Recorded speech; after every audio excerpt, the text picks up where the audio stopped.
사랑하는 성도 여러분, 오늘 우리는 심판과 사망 그리고 구원과 자유라는 제목으로 함께 말씀을 나누려고 합니다.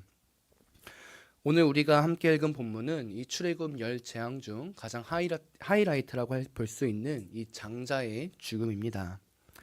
그렇다면 오늘 이 말씀을 읽고 우리 성도님들께서는 어떤 첫 인상을 받으셨습니까?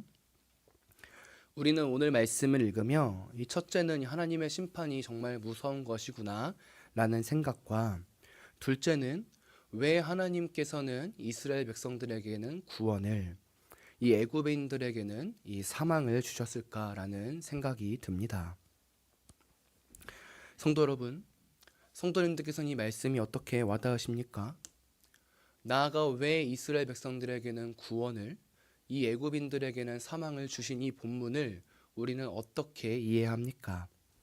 이 본문을 보며 함께 알아보려고 합니다. 앞서 말했듯 오늘 본문은 우리가 잘 아는 10가지 재앙 중에 이 마지막 재앙입니다.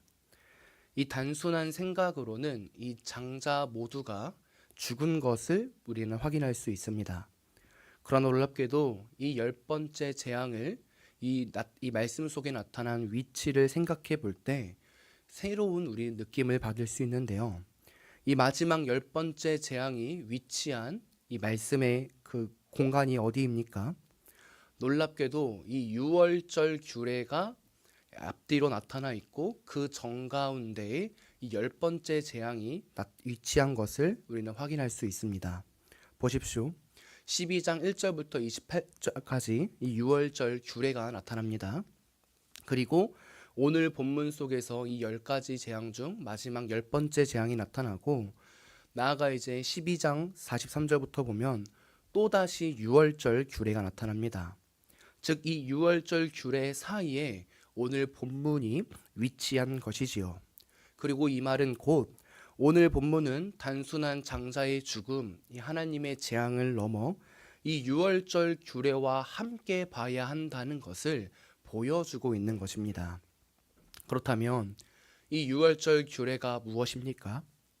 놀랍게도 이 유월절이란 하나님이 베푸신 구원, 그리고 그 구원의 은혜로 나타난 이 노예에서의 해방, 자유, 이 기쁨을 함께 즐거워하며 먹고 마시며 기억하며 이 상기하는 예식의 날입니다. 하나님께서 노예였던 이스라엘 백성들에게 이 구원을 베풀어 주었다는 사실을 보여줌과 동시에 그 구원을 통하여 이제 노예였던, 이 애굽의 노예였던 이스라엘 백성들이 참 자유를 얻었다, 하나님의 자녀가 되었다는 것을 보여주고 매년 기억하는 게 유월절입니다. 즉 구원의 은혜가 유월절 속에서 나타나는 것입니다. 근데 여기서 우리가 한 가지 알아야 할 사실이 있습니다. 그것이 무엇일까요? 바로 이 구원의 은혜는 모두가 누리는 것이 아니라는 것입니다. 말 그대로 은혜입니다. 하나님께서 택하신 자들에게만 주신 것이지요. 그리고 우리가 알다시피 그 택함 받은 자가 이스라엘 백성들이었고, 애굽인들은 어떠합니까? 그들은 하나님의 은혜, 택함이 없어 심판당하여 장자 모두가 죽습니다. 그리고 그 사실이 오늘 29절 말씀인 처음 난 것 곧 왕위에 앉은 바로의 장자로부터 옥에 갇힌 사람의 장자까지, 그리고 모든 가축의 처음 난 것까지 다 죽었다라는 말씀을 통해 우리는 알 수 있습니다. 사랑하는 성도 여러분, 오늘 본문의 말씀은 단순히 장자의 죽음을 나타내는 것이 아닙니다.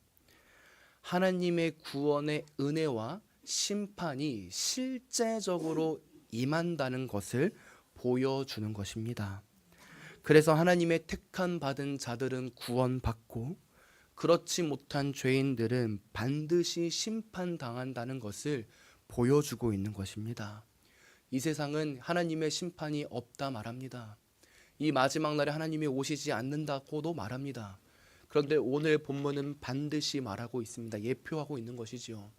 하나님의 말씀을 듣지 않고 따르지 않는 자는 반드시 심판당할 것이며, 하나님의 자녀들은 그분의 은혜 속으로 들어가는 놀라운 은혜가 주어진다는 것입니다. 그런데 여기서 우리는 한 가지 궁금증이 생기기도 합니다. 그것이 무엇일까요? 바로 어떤 기준으로 하나님께서 이 이스라엘 백성들에게는 구원을 주시고 이 애굽인들에게는 사망을 주셨을까라는, 이 심판을 하셨을까라는 질문입니다. 이 충분히 할 수 있는 질문입니다. 그런데 우리는 이 질문 앞에 겸손함과 이 감사함으로 나아가야 합니다. 이 우리의 생각과 사고로 하나님의 이 구원의 은혜와 심판인 이 예정을 바라보는 것이 아니라 감사함으로, 겸손함으로 바라봐야 한다는 것입니다. 우리는 이 하나님의 계획하심, 즉 이 작정하심을 다 알 수 없습니다. 그리고 우리는 그 사실을 항상 겸손함으로 인정해야 합니다. 특히 창세전에 나타난 이 예정하심, 하나님께서 은혜를 베풀어 주신 그 은혜의 사실의 지혜를 우리 인간이, 연약한 인간은 다 알 수 없는 것입니다. 그러나 그럼에도 우리 주님께서는 우리 주 예수 그리스도를 믿는 자에게 구원의 은혜를 주시겠다고 약속하셨고, 그리스도 예수를 믿는 가정 가운데 구원함을 주시겠다고 약속하셨으니 우리는 그 은혜를 감사함으로 받아들이는 것입니다. 구원받은 자는 창세전에 나를 택하여 하나님께서 나에게 은혜를 베푸셨구나라는 그 사실에 감사를 인정하는 것이고, 나아가 아직 구원의 은혜가 없는 자들을 향해서는 하나님께서 성령으로 인도하셔서 예수 믿게 하셔서 구원하실 것이라는 그 은혜를 겸손한 태도로 믿어야 하는 것입니다. 왜 하나님께서 누구를 구원하셨고 누구를 구원하지 않으셨냐 라는 이 하나님 입장에서 우리의 생각을 취하는 것이 아니라, 나를 구원해 주신 하나님의 은혜의 감사와 아직 믿지 않는 자들을 향해서는 기도하며 하나님이 계획하신 때에 그들 역시도 구원의 은혜가 주어질 것을 겸손함으로 받아들이는 태도와 인정이 필요하다는 것입니다. 우리의 모습을 보십시오. 우리가 왜 구원받았습니까? 우리의 의로는 어떠한 구원의 은혜도 우리는 얻을 수 없습니다. 우리는 죄인이자 우리 안에서는 선한 것이 아무것도 없었기 때문입니다. 그럼에도 하나님은 은혜로 우리를 구원하셨고, 하나님의 은혜로 그리스도 예수의 죽으심과 부활하심을 알게 하셨습니다. 믿게 하신 것입니다. 이스라엘 백성들도 보십시오. 그들이 왜 은혜와 구원의 은혜를 받았습니까? 이 유월절 어린 양의 피를 통하여 메시아가 올 것을 바라보게 하셨기 때문에 구원함을 얻은 것 아니겠습니까? 모든 것이 하나님의 은혜인 것입니다. 그리고 만약 이 은혜가 없었더라면 우리 역시도 하나님의 심판 가운데 놓일 수밖에 없는 죄인인 것입니다. 계속해서 말씀을 보도록 합시다. 이 하나님의 심판을 경험한 애굽인들과 바로는 어떠한 모습을 보여줍니까? 이제 그분의 심판 앞에 자신을 엎드려 이스라엘 백성들을 도와줍니다. 즉 지금까지 모세가 계속해서 바로에게 말했던 우리 이스라엘 백성들이 하나님 앞으로 나아가 여호와를 경배하고 섬기게 해주십시오라는 그 말을 지키는 것입니다. 그래서 31절과 32절을 보면 이렇게 말합니다. 내 백성 가운데서 떠나 너희 말대로 가서 여호와를 섬기며 너희가 말한 대로 너희 양과 너희 소도 몰아가고 나를 위하여 축복하라. 아멘. 우리는 여기서 참 놀라운 은혜 한 가지 생각을 하나 할 수 있는데요. 그것이 무엇인지 아십니까? 바로 놀랍게도 이 바로와 애굽은 하나님의 심판을 당했음에도 불구하고, 그래서 표면적으로는 모세가 말한 이야기를 행했음에도 불구하고 끝까지 그들은 하나님 앞에 돌이키는 이 회개의 모습은 없었다는 것입니다. 오늘 이 바로의 고백을 보십시오. 하나님의 심판을 맛보아 모세의 말대로 이스라엘 백성들을 놓아주었지만 그 가운데 하나님에 대한 경외함, 하나님의 심판에 대해 내 죄를 고백하고 돌이키는 전인격적인 회심이 없습니다. 돌이킴이 없는 사실을 우리는 확인할 수 있습니다. 그리고 이것은 죄인된 인간의 모습이자 이 하나님의 심판을 하나님의 탓으로 돌릴 수 없는 이유이기도 합니다.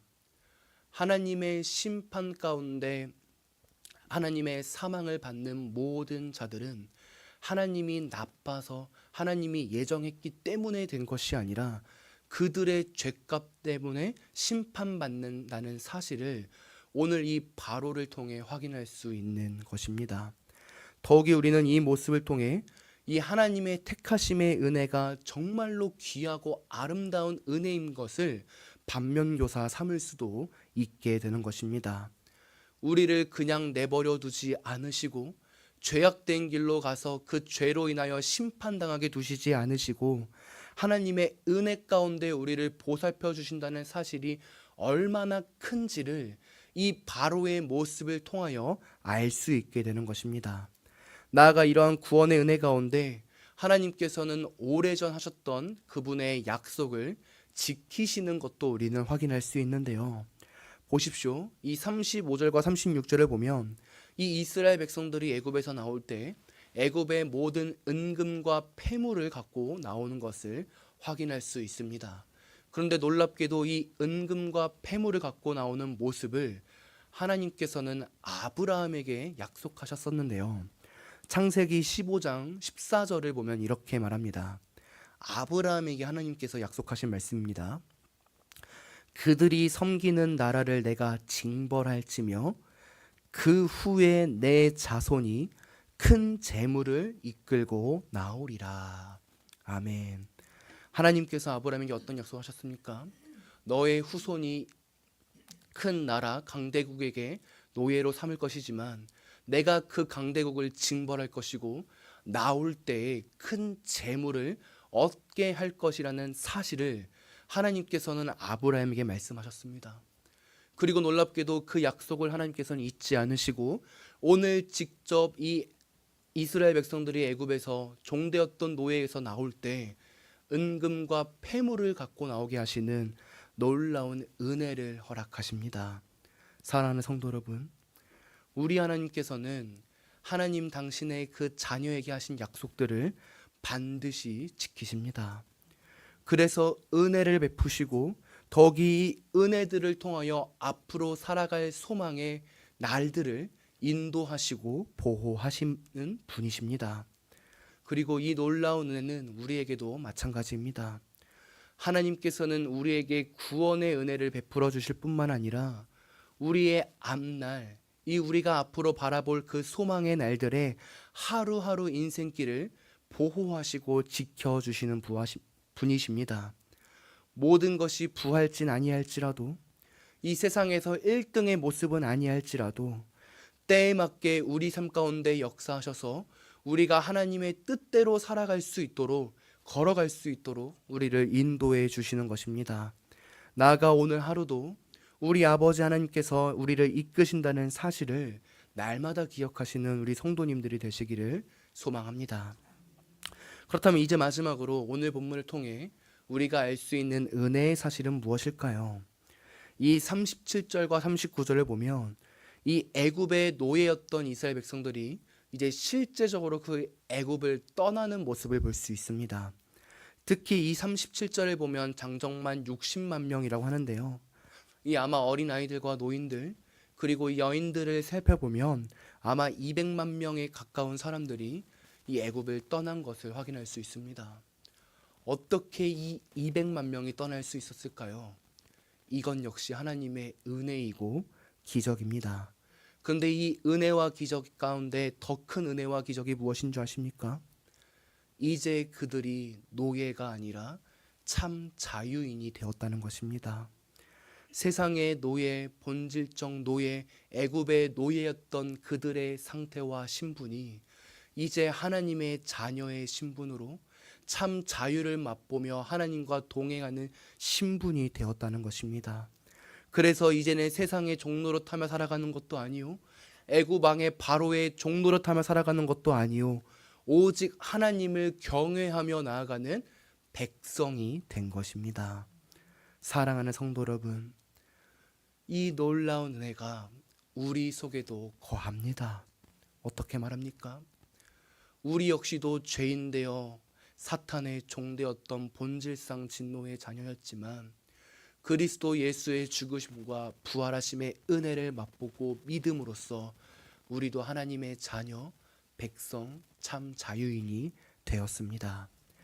죄의 종노릇, 사망의 종노릇, 이 사탄을 아비로 두며 살아가는 것이 아니라 이제 하나님을 아버지로 말하며 그분의 뜻을 따라 자유롭게 하나님의 영광을 위해 나아갈 수 있는 우리가 된 것입니다. 진짜 자유, 참 자유가 우리 안에 있는 것입니다. 이제 말씀을 마무리하겠습니다. 우리는 구원받은 하나님의 자녀입니다.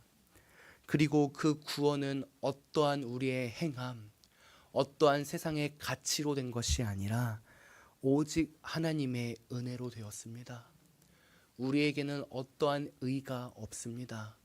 유일한 의는 우리 주 예수 그리스도께서 죽으시고 부활하신 것밖에 없습니다.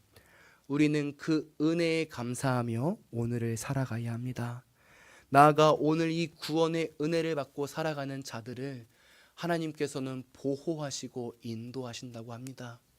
때에 따라 은금과 폐물을 이스라엘 백성들에게 허락하셨던 것처럼 우리에게도 허락하실 것입니다. 그러니 그 하나님 아버지를 날마다 믿으시고 특히 오늘 한날 가운데 우리 주님께서 우리에게 은혜를 베풀어 달라고 오늘 특별히 기도하시며 그 은혜 가운데 살아가는 우리 귀한 성도님들이 다 되시기를 소망합니다. 그럴 때 하나님 아버지 되신 우리 아버지 되신 하나님께서 자녀인 우리를 반드시 붙들어 주실 것입니다.